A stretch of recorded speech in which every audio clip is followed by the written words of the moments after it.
Hello दोस्तों, golden rules channel में आपका फिर से स्वागत है। सपनों और भविष्य दृष्टि के बिना हम नष्ट हो जाते हैं। कितनी सच बात है, लेकिन आप जानते हैं इसका विपरीत भी सच है। सपनों के होने पर अनूठे और अप्रत्याशित तरीकों से हमारा कायाकल्प हो जाता है। पिछले वीडियो में मैंने आपको बताया था कि आप अपने लक्ष्य कैसे चुनें और उन तक कैसे पहुँचें। यदि आपने हमारा वो वीडियो नहीं देखा है तो आप नीचे डिस्क्रिप्शन की लिंक में जाकर उस वीडियो को देख सकते हैं। सबसे पहले तो आपको यह समझने की ज़रूरत है कि जब आप लक्ष्य तय कर लेते हैं तो आपके लिए सचमुच महत्वपूर्ण क्या है, तो आप बदल जाते हैं और आपका पुराना स्वरूप भी बदल जाता है। सच्चे लक्ष्य आपके दिन भर के लगभग हर काम को प्रभावित करेंगे और आप जहां भी जाएंगे वे आपके साथ साथ जाएंगे। लक्ष्य होने पर आपके हाथ मिलाने का अंदाज, आपकी वेशभूषा, आपकी आवाज़ की टोन, आपका एहसास, सब कुछ बदल जाएगा। ऐसा इसलिए है क्योंकि जब आपके लक्ष्य महत्वपूर्ण होते हैं तो आपका हर काम उन्हीं की दिशा में होता है। आपके लक्ष्य आपका कायाकल्प कर दें, इसके लिए आपको ऊंचे लक्ष्य बनाने होंगे। उन्हें पर्याप्त ऊंचा बनाएं ताकि आप ऊंचे उठकर उनकी तरफ हाथ बढ़ा सकें। उन्हें पर्याप्त ऊंचा बनाएं ताकि आपकी कल्पनाशीलता रोमांचित हो जाए और आपको कर्म करने के लिए प्रेरित करे। लेकिन जिस तरह आपको उन्हें पर्याप्त ऊंचा रखना चाहिए ताकि वे आपको खींच सकें, उसी तरह आपको उन्हें इतना ज़्यादा ऊंचा भी नहीं रखना चाहिए कि आप शुरू करने से पहले ही हिम्मत हार जाएं। मैं आपको एक आश्चर्यजनक विचार बताना चाहता हूं। लक्ष्य बनाने का सच्चा महत्व उन्हें पाना नहीं है। मनचाही चीज़ें पाने का महत्व तो दरअसल गौण है।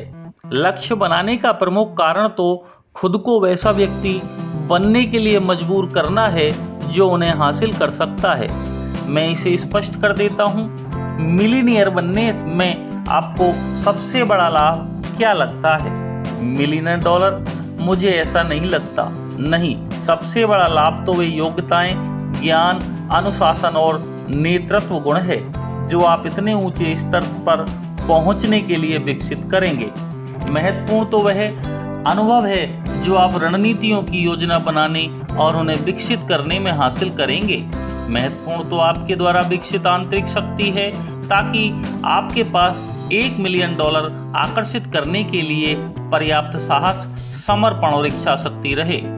जिस व्यक्ति के पास मिलियनियर का नजरिया न हो उसे $1 मिलियन देकर देख लें। इस बात की बहुत संभावना है कि वह इसे गवा देगा, लेकिन अगर आप किसी सच्चे मिलियनियर से उसकी सारी दौलत भी ले लें तब भी कुछ ही समय बाद वह दोबारा दौलतमंद बन जाएगा, क्योंकि जो लोग मिलियनियर का ओहदा अर्जित करते हैं उन्होंने ऐसी योग्यताएं, ज्ञान और अनुभव हासिल किया है जिनसे वे उस प्रक्रिया को बार बार दोहरा सकते हैं।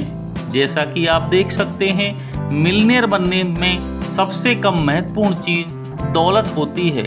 सबसे महत्वपूर्ण चीज़ तो वैसा इंसान बनना है जो वे बन गए हैं। इस नियम को याद रखें, आमदनी शायद ही कभी व्यक्तिगत विकास से आगे निकलती है।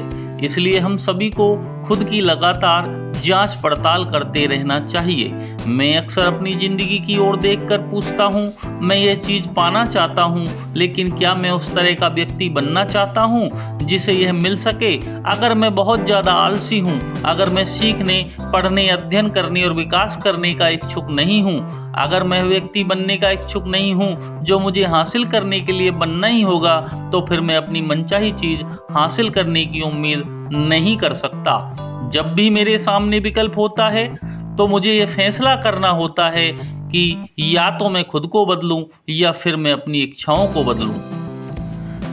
खास तौर पर पहली बार लक्ष्य बनाते समय यह हो सकता है कि आप इस प्रक्रिया के कारण तनाव में आ जाएं। मेरी सलाह है, आराम से करें। अगर आपको लगता है कि आप अपनी मनचाही चीज़ को पाने के लिए पूरी तरह तैयार नहीं हैं तो याद रखें, आपकी योग्यता आपके सपनों के अनुरूप बढ़ जाएगी। यही लक्ष्य बनाने का जादू है। आप अपने लक्ष्यों पर जितना ज़्यादा काम करते हैं, आपके सामने उतने ही ज़्यादा नए अवसर आ जाते हैं और हर नए अवसर के भीतर किसी पुरानी अनसुलझी समस्या के समाधान का बीज होगा। कई लोग पुरानी असफलता और दर्द के कारण आगे बढ़ने से डरते हैं। उन्होंने अपनी आत्माओं पर भारी बोझ लाद रखा है, जिसे अगर उतारा न जाए तो वह उनकी कमर तोड़ देगा और हमेशा नीचे बनाए रखेगा। लक्ष्य इतने शक्तिशाली क्यों होते हैं? वे इतना सब कैसे कर सकते हैं? मैं नहीं जानता। मुझे लगता है कि यह सवाल उस विशेष श्रेणी में आता है जिसे मैं जीवन के रहस्य कहता हूँ। मैं तो आपको बस इतना बता सकता हूँ कि यह कारगर है। खुद करके देख लें, खुद को वह सब बनने का मौका दें जो आप बन सकते हैं और वह सब हासिल करने का जिसे आप हासिल कर सकते हैं। इसका सबसे पहला पहलू मांगना है, जो आपको अपनी मनचाही चीज पाने का तरीका सिखाता है। इसमें कहा गया है मांगें, बस इतना ही मांगें। यह सुनिश्चित करें कि आप पाने की इस सबसे महत्वपूर्ण योग्यता को सीख लें। मांगने का क्या मतलब है? मांगने का मतलब सीधा सा है, आप जो चीज़ चाहते हैं उसे मांग लें। और पूरा फॉर्मूला तो हिला देने वाला है। यह है मांगें और आपको मिल जाएगा। मैं सोचता हूँ बेहतर यही रहेगा कि हम इस गहराई में जाकर गौर करें। सबसे पहली बात तो यह है कि मांगने से पाने की प्रक्रिया शुरू हो जाती है। मांगना उस बटन को दबाने की तरह है जो मशीन को सक्रिय कर देता है, बौद्धिक भी और भावनात्मक भी।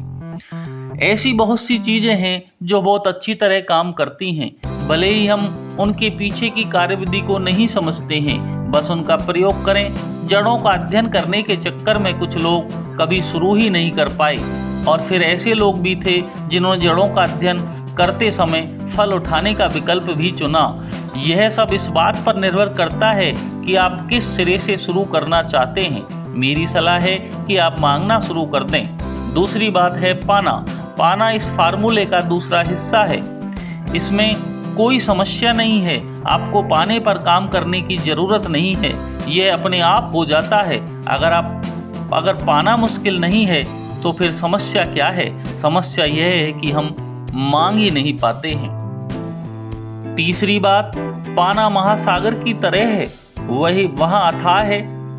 यह खास तौर पर सभी जगह सच है जहाँ सफलता प्रचुरता में है। यहाँ सफलता पर कोई राशनिंग नहीं है जिस वजह से आपकी बारी आने तक यह खत्म हो जाए। नहीं, बिल्कुल नहीं। टाइम मैनेजमेंट इस समय बड़ा ही लोकप्रिय विषय है। लोग इस विषय पर वीडियो टेप्स, पुस्तकें, सेमिनार आदि से ज्ञान ले रहे हैं, लेकिन मेरा मानना है कि उत्पादकता, प्रोडक्टिविटी अच्छी तरह परिभाषित लक्ष्यों का परिणाम होती है। अगर उनकी जड़ें मस्तिष्क में गहरी नहीं हैं, तो जब तक आपके पास लक्ष्य नहीं होंगे तब तक समय का प्रभावी प्रबंधन असंभव है। लक्ष्यों को अपने लिए काम करवाने के लिए आप अपनी प्राथमिकताएं तय करें। एक किसान की तरह हर मौसम में व्यस्त रहें और प्रमुख और गौण कार्यों की पहचान कर सर्वप्रथम प्रमुख कार्यों को करें।